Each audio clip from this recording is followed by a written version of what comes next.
آج جنم میں انتہائی دردناک واقعہ رونما ہوا۔ وہ محمود آباد جو قادیانی آبادی کے حوالے سے مشہور و معروف ہے، اسی کے محلے کے اندر سے یہ قرآن مجید جو آپ اس وقت اسکرین پہ دیکھ رہے ہیں، اس حالت میں ہمیں ملے ہیں۔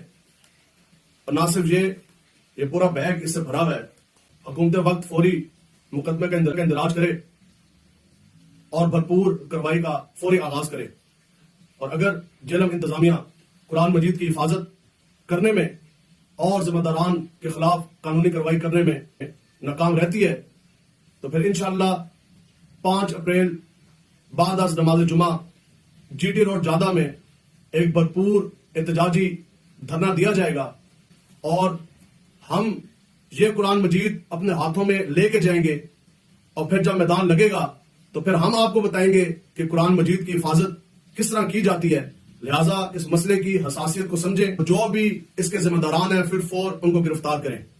عوام الناس کے لیے یہ پیغام ہے کہ اٹھو اس قرآن مجید کی عزت کے لیے، اٹھو اس قرآن مجید کی حفاظت کے لیے۔